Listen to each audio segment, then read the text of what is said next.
Hello, my beautiful people. How you all doing today? Welcome back to my channel. My name is Loveline. If this is your first time here, welcome. Um, I create content around faith, motherhood, lifestyle vlog. So please consider subscribing, share my video, like my video, leave me a comment. I would really appreciate that. And for my old subscribers, I'm so grateful. Thank you. Thank you for being here.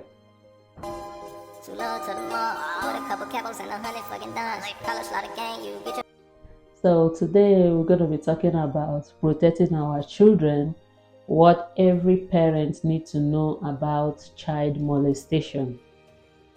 This is a very difficult video to make. Again, is important. It's very important one. As a parent, there is nothing so scary than the idea that someone is hurting your child. So that's the reason we need to talk about it more. What it is, how to recognize the sign, and how to protect our child. We know child molestation is an unwanted or inappropriate sexual behavior towards a child, and the scary part of that is often done by someone this child knows and trusts. So that's the reason we need to talk about it more, so we can create awareness to parents, so they can be careful knowing who to trust their kids to, to recognize the signs to watch out for, like sudden change in behavior, like being fearful, withdrawn. Sometimes they just want to be by themselves. Trouble sleeping or nightmares. That's a warning. Change in eating habits.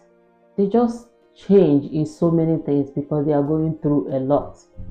Avoiding certain people. They might start avoiding, just look into it, know why they are trying to avoid this person, why they don't want to be with this person anymore, even though it's their relative, even though it's someone they know and trust. Just trust your gut and watch out. Take a deep look as a parent. How to talk to your children. Start early. Teach them the correct name of their body part. That will help. At least if they want to explain, they can tell you exactly where the problem is coming from or where they are having the problem. Let them know what safe touch is and what is not safe touch. Let them know their body belongs to them. Nobody has the right to touch them unless they permit. Nobody has the right to touch them without their permission. Start early telling them that. It cannot help them stop whatever that wants to happen. At least they now know what is safe touch, and you can't touch me without my permission. Protect them by knowing who your child mingle with, who your child spend time with. That's another thing. Like some people, their child goes for like to sleep over, something like that. So know where your child is going, how protected he or she is going to be over there. Is there any good adults taking care of them, watching, looking after them? So, and trust your gut as a parent. Trust your gut. Whenever you feel something is not right, don't ignore. Work towards it. Make sure you investigate. Make sure you look towards them. Make sure you focus, because sometimes our guts tell us what's going on, but we keep ignoring. So don't ignore your guts. Protecting our children is very, very important. You don't trust nobody. Some people has like housekeeping coming to their house to clean their houses. Maybe they are at work, then the kid is at home. know very much who is coming into your house. Is he mail, post office delivery, mail delivery people, janitor people coming to your house, plumbing workers? Just know who is coming to your house and make sure your kids are protected, because it takes a minute for something to go wrong. So yeah, if you have watched up until this time, please like this video, comment in the comment section, and share this video. Share it so that other parents can watch and learn from it. Okay, I have a little story to tell about myself. When I was like 5 or 6 years old, um, I was living with my father's sister in our neighboring village. Okay, and the husband brother is living with them, and this man is blind. He's about 40 years old or more, and I'm 5, and we all live together. He's blind. He was a soldier, and I don't know what happened, and sickness or something, he got blind. But he didn't let the blind bring him down. He has a shop. He has a big business. He has that gift that without even seeing, he can manage his business. He can feel money. When he touches money, he knows the denomination. He knows how much. Okay. When he touches his plastic, he knows which is which. He sells it. So all he needed is someone to help him from house to his shop, like to cross over the road, the highway to his shop. Or maybe when he wants to go buy goods, you can take him to the park where he can enter the bus, and the driver will also manage him, get him to his last destination, and the people is going to their shop to buy stuff will come over there and pick him up, get all the things he need, load it in a box, and again send him back to his shop. So it was booming. So but then I have a little cousin too.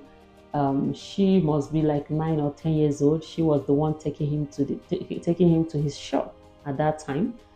But one day she said she's not doing it anymore. She's not going to take him to the shop anymore, and nobody bothers to find out what's going on. Why did she refuse? Why did she doesn't want to do this anymore? Everybody think because she's stubborn. They ignore it, and then they said, me, the quiet one, I started taking him to his shop. So every morning I get ready, they get me ready. I'm young, they get me ready, and he got ready. I take him, hold him hand to hand, crossing the highway to his shop, and then get back to school. School is kind of close to his shop. So we keep doing this till he started this behavior that when I drop him, instead of letting me go to school, he want to delay me, keep promising he will get me this, he will buy this, he will do this for me, and then threatening me that if I mention what he's about to do, he's going to do this and do that. As a kid, I don't get what he was saying, but I just want to leave. I want to go to school because I'm going to be late. And in my country, Nigeria, when you are late to school, the punishment is hard. Either they flog you very well, or you're going to cut grass, so much big grass that you will regret, or you kneel down on the sun for so long. So there's so many punishments. I don't want to go through that. So I keep saying, leave me, I want to go I want to go to school. I'm late, I'm getting late. But no, he keep trying, touching. That's all I can remember, touching me and touching himself. I don't get what he was doing. I keep saying, I want to go, I want to go. And then when I get to school, they have already finished like the morning prayers and all that, and get back in the class. And then I'm late. They're going to kneel me down, flog me so much, make me cut grass. So all the time I keep crying, being angry, aggressive unnecessarily. And this keep going on. It keeps going on. And being that I'm not living with my mom, I'm living with this auntie, and I can't be able to say much. As a young kid, I can't say much. But I keep saying I don't want to take him to the shop. I'm late to school. I'm always late to school. And that's when she started wondering, why am I late to school? we leave home early, so I'm supposed to drop him and went back to school. So why am I early? Why am I late? Sorry. And she didn't bother to figure out. And I keep going through this abuse from him and the punishment from the school, until this teacher. That's why I give every kudos to every teachers. They are awesome, some of them. So till this teacher become concerned and said, why are you always late to school? And I know you always take this man to his shop, but you always, when you people cross here, you early. So why are you spending so much time there? And that's how the teacher went to my auntie and reported that every day I'm milling out on the sun, I'm always late to school. And that's when they started figuring out what's going on. Although I don't know if they know what's going on, but they stopped me from taking him, and they find a way and got a wife for him, and married a wife for him. But before this happened, it's been a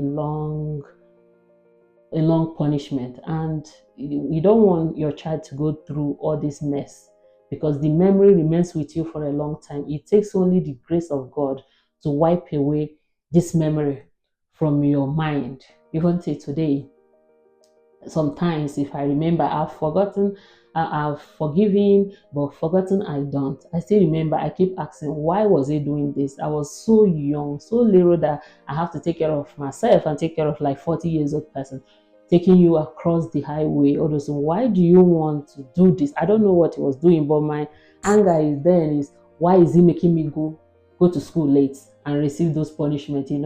But now that I'm a grown up, I'm like, why is he doing that to a little girl? But I think they don't care. These people don't care. All these abusers, they don't care. So we need to keep eyes on our kids. We don't need nobody to touch our babies. Okay. So that's the end of my video for today. Please share this video, as I've said before, so that many people can get to it and pick one or two things from it. And don't forget to like this video, subscribe to my channel. Please leave me a comment and leave your advice. If you have any advice, if you have gone through this, or if you know story about this, please drop in the comments so that people can learn, how to protect their child. Is very, very crucial. It's very important. No child deserves to go through molestation, no matter the level. Nobody deserves to go through that, be it a boy or a girl. So that is it. Thank you so much for being here today, and I hope you stay well. Till next time, stay beautiful and be blessed. Bye.